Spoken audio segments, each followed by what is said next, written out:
নিয়ে নয় আরেকটা এগিয়ে যাচ্ছি। আল্লাহর নবী বলেছেন, এই স্বামীরা, স্বামী তার স্ত্রীকে 3 জায়গায় চুমা দেবে। হাদিস শিখে যাও। আল্লাহর নবী বলেছেন স্বামী তার স্ত্রীকে 3 জায়গায় চুমা দেবে। 1 নাম্বার হলো কুব্বালাতুল খাদ্দে, কুব্বালাতুল খাদ্দে, গালে চুমা দেবে। গালের এই নরম অংশতে চুমা দিতে হয়। এ বোকারা বোঝে না, শক্ত জায়গায় চুমা দেয়, ঝামেলা পেকে যায়। যাও বাড়ি চল যাও, আজকের গিয়ে কাজা আদায় করবে, যাও। 2 নাম্বার হলো কুব্বালা। মুরব্বিদের হাসি দেখেছেন? এতদিন পরে ওয়াজ হচ্ছে, এতক্ষণ পর, তাই না? ও মুরব্বিরা হাসছে, জান ভরে হেসে নিচ্ছে। লে বাবা, একটু হাসির চলে কেন বলছে? কারণ আছে, কারণ আছে। এর মধ্যে একটা হেকমত আছে বাপ। এই লাস্টে এই 3 ঘন্টা ওয়াজ করছি, 2.5 ঘন্টা ওয়াজ করলাম অন্যরকম, আর এই 5-10 মিনিট ওয়াজ করছি কেন, একটু পরেই বুঝতে পারবেন। আমার বাপেরাম, আমার বাপেরাম, অনুরোধ করে বলে যাচ্ছি, 2 নাম্বার হলো কুব্বালাতুল আইনাইনে। নবীজি বলেছেন 2 চোখের মাঝখানে অর্থাৎ কপালে চুমা দেবে। 3 নাম্বার হলো কুব্বালাতুল ইয়াদি, হাতে চুমা দেবে। হাতের কোন জায়গায় চুমা দিতে হয় দেখে নিন, শিখে নিন, বুঝে নিন, জেনে নিন। হাতের এই জায়গায় চুমা দিতে হয়। এখানে আল্লাহ পাক 19টা রগ দিয়েছে। কটা কটা কটা 19টা রগ আছে। দয়া, মায়া, মমতা, ভালোবাসা, ভক্তি, শ্রদ্ধা, সম্মান দিয়েছে আল্লাহ এই জায়গায়। স্বামী যখন স্ত্রীর এই জায়গাতে চুমা দেয়, স্ত্রী যখন স্বামীর এই জায়গাতে চুমা দেয়, আল্লাহর রহমত, মহব্বত, ভালোবাসা আল্লাহ বাড়িয়ে দেয়। এই ওয়াজটা করেছিলাম মুর্শিদাবাদে। 4 ঘন্টা ওয়াজ করার পরে যেই বলেছি হাতে চুমা দেওয়ার কথা, একটা বুড়ো অপর বুড়ো বলছে, তুবে মলি সাহেব, বুড়ি হাতি ধরতে দেয় না, তা চুমো খাবো কোথায় দিন? রাগ করো না বাপ, এগিয়ে যাচ্ছি। এরপরে বলা হয়েছে, এই মেয়েদের একটা অভ্যাস হলো কি জানেন? মেয়েদের একটা অভ্যাস হলো কি জানেন? স্বামীকে সন্দেহ করা। ঠিক না বেঠিক? স্বামীকে সন্দেহ করা মেয়েদের একটা অভ্যাস। এই মা বোনেরা, স্বামীকে অযথা সন্দেহ করো না। একটা ছোট্ট উদাহরণ দিচ্ছি, বাড়ি থেকে ভাববেন। ধরুন আপনি হাড়োয়ায় একটা দোকান করেছেন। কি? হাড়োয়ায় একটা, হাড়োয়া মার্কেটে একটা দোকান করেছেন। প্রতিদিন রাত 8টায়, কটায়? রাত 8টায় দোকানটা বন্ধ করে বাড়ি আসেন। 3 দিন রাত 10টায় বাড়ি ঢুকুন। প্রথম দিন বইয়ের ব্যবহারটা দেখুন। আজ রাত 10টা বেজে গেল। তা আপনি হয়তো বললেন, হেই, সিপিএম তৃণমূলের মারামারি চলছে, বন্ধ করতে দেরি হয়ে গেছে। তখন বইয়ের ভাষা শুনবেন, তোমার কিছু হয়নি তো? প্রথম দিনের ভাষা ভালো। দ্বিতীয় দিন রাত 10টায় ঢুকুন, বইয়ের ভাষা দেখুন, আজও রাত 10টা। তা আপনি হয়তো বললেন, হেই, কালকের মারামারিটা আমার দোকানের সামনে এসছে। তখন ও কি বলবে জানেন? কেন ওই দিক দিয়ে ঘুরে আসতে পারলে না? ওদিক দিয়ে ঘুরে আসতে পারলে না? বসিরার হয়ে, বেড়াচাপা হয়ে, মাটিয়ার ভেতর দিয়ে আসতে পারলে না? সরু একটা গুলি রাস্তা ছিল। ও নিজে 6টা রাস্তা বলবে, যেটা আপনার জানা নেই। চলেন, দ্বিতীয় দিন হলো। তৃতীয় দিন রাত 10টায় ঢুকুন, মেজাজ ফুল আগুন। বাড়ি ঢোকার আগেই বুঝতে পারবেন, অনুমান করবেন, একদম থমথমে ভাব, মেজাজ আগুন। কয়েকদিন দেখতেছি রাত 10টা, দেখি তোমার মোবাইলটা, বলে মোবাইলটা কেড়ে নেবে হাত থেকে। মোবাইলটা কেড়ে নিয়ে ডিবিতে দেখবে যদি কোনো মেয়ের ছবি পেয়েছে। হায় হায়, এ মেয়েটাকে, এর বাড়ি কোথায়, এর মধ্যে কি আছে আমার মধ্যে নেই, এই জন্য রাত 10টায় বাড়ি ঢুকে তুমি।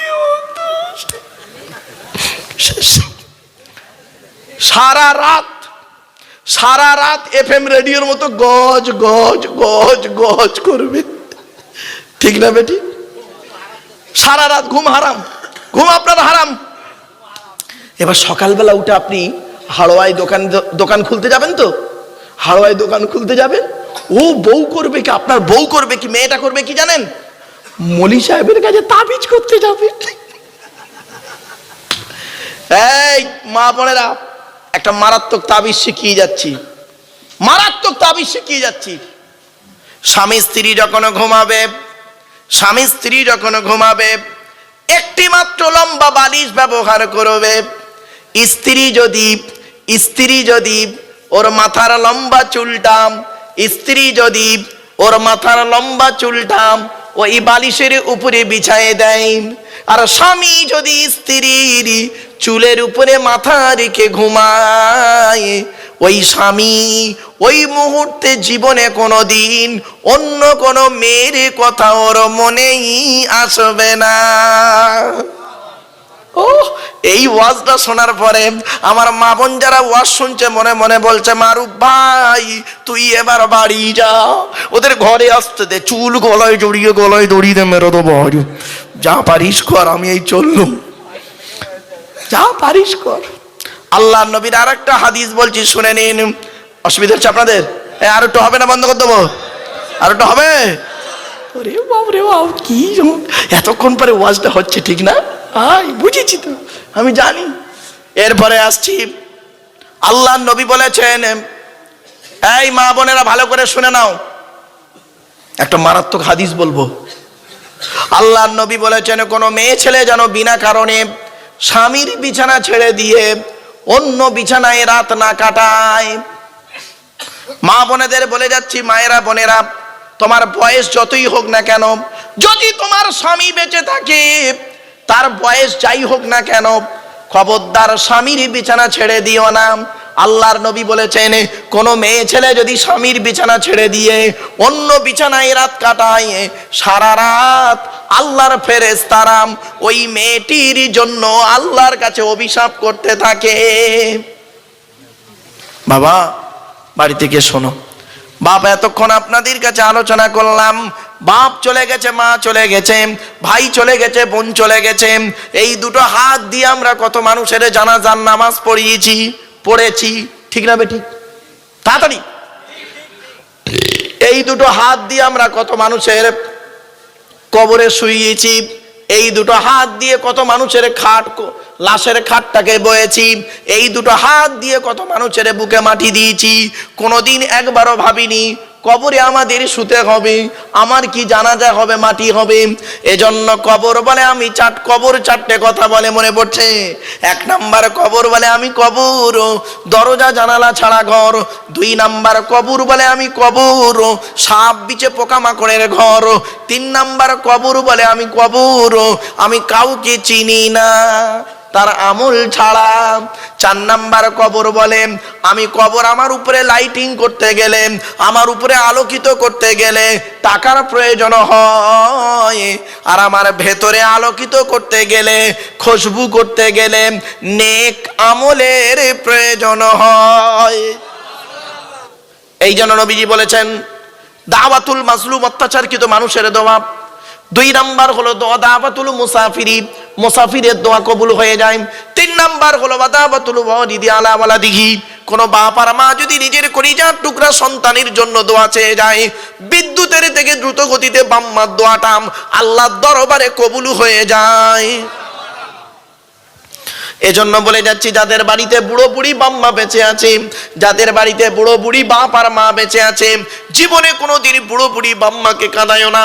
ওরে বন্ধু, যেদিন তোর বাপ মারা যাবে, যেদিন তোর মা মারা যাবে, বাপ আর মাকে মাটি দিয়ে সে চলে আসার পর, মাটি দিয়ে আসার পরে জীবনে কোনোদিন আর অন্তর থেকে কাউকে আব্বা বলে ডাকতে পারবি না, মা বলে কাউকে ডাকতে পারবি না অন্তর থেকে, ঠিক না বেঠিক?